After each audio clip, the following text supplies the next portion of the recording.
តែតោះនេះមកយ៉ាងណាខ្ញុំឃើញបងប្អូនយើងចង់ចេះនេះតើតើនឹងជាមីណៃដើម្បីឲ្យជាមីណៃនិយាយខ្មែរបងប្អូនខ្លះបើគាត់រត់ដាច់និយាយខ្មែរបានទេអញ្ចឹងគឺនិយាយជាភាសាបរទេសអញ្ចឹងខ្ញុំចង់ណែនាំបងប្អូនតើតើនឹងការធ្វើឲ្យ AI ជាមីណៃនឹងនិយាយជាភាសាខ្មែរបានយើងត្រូវមានវិធីសាស្ត្រតាមចំណុច2ចំណុចទេអញ្ចឹងវាអាចនិយាយភាសាខ្មែរបានអញ្ចឹងចំណុចទី1ឥឡូវខ្ញុំឧទាហរណ៍ទៅ account ថ្មីអ្នកខ្លះគេថាមកពី email អ្នកខ្លះមកថាមកពីអីគេមកពីទូរស័ព្ទអញ្ចឹងណា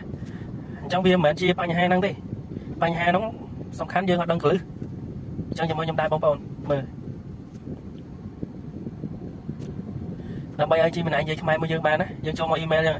email ថ្មីក៏ដោយ email ចាស់ក៏ដោយឬក៏ទូរស័ព្ទ model អីក៏ដោយឲ្យតែ series រៀងខ្ពស់តិចមកអញ្ចឹងណាអញ្ចឹងពេលយើងចូលមកដល់ដំបូងគឺវាចេញអញ្ចឹងយើងចូលកន្លែងនេះមកនេះហើយយើងនិយាយសរសេរជាអក្សរខ្មែរទៅយើងអត់តន់និយាយណាកុំតន់និយាយអីទៅចូលមកដំបូងអញ្ចឹងយើងសេជាអក្សរខ្មែរដូចជាសួស្ដីអញ្ចឹងទៅ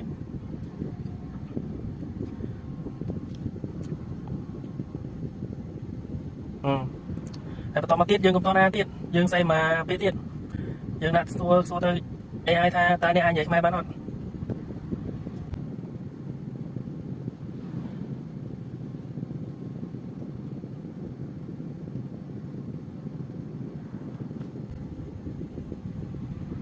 បន្ទាប់ពីចឹងហើយយើងតេស្តវាយើងតេស្តនេះចុចឡើងនេះមកនេះ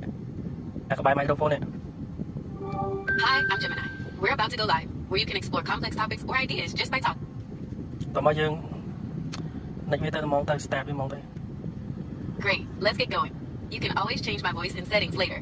Okay, I'm here whenever you're ready. សួស្ដី Gemini សួស្ដីខ្ញុំជា Gemini តើខ្ញុំអាចជួយអ្វីបានសម្រាប់ថ្ងៃនេះខ្ញុំមកចង់ជួយអី Gemini ទេគាត់ថាឃើញបងប្អូនយើងមួយចំនួនគាត់អត់ដឹងថាដាក់ឲ្យ Gemini និយាយខ្មែរមិនអញ្ចឹងហើយខ្ញុំគាត់ធ្វើវីដេអូដើម្បីបង្ហាញពួកគាត់អូអញ្ចឹងស្ដាប់មើលទៅដូចជាអត់បញ្ហាអីទេខ្ញុំសប្បាយចិត្តដែលអាចនិយាយភាសាខ្មែរជាមួយអ្នកបានតើអ្នកចង់ថតវីដេអូបែបណាខ្ញុំអាចធ្វើជាការណែនាំឬការសន្ទនាធម្មតាបានអត់អីទេខ្ញុំកំពុងថតវីដេអូ Gemini គាត់តែប្រាប់បងប្អូនថា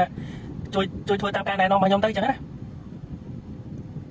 បានតើបងប្អូនគ្រាន់តែធ្វើតាមការណែនាំរហូតដល់ចេញមកផ្ទាំងសន្ទនាដូចខ្ញុំនិង Gemini និយាយគ្នាឥឡូវនេះទៅគឺបានហើយអូខេហើយអញ្ចឹងគាត់ណា Gemini ឲ្យបងប្អូនដែលឃើញវីដេអូហ្នឹងឲ្យជួយ follow ឬក៏ជួយ subscribe YouTube ជួយ follow TikTok follow Facebook ខ្ញុំផងបាទជាការពិតណាស់ប្រសិនបើបងប្អូនមើលឃើញវីដេអូនេះហើយសូមជួយ follow ឬ subscribe YouTube follow TikTok និង Facebook របស់លោកអ្នកផងដែរដើម្បីទទួលបានព័ត៌មានក៏ដូចជាវីដេអូថ្មីៗជាច្រើនបន្តទៀតសូមអរគុណអូខេ Gemini មានតែប៉ុណ្្នឹងទេបាយបាយចាបាទ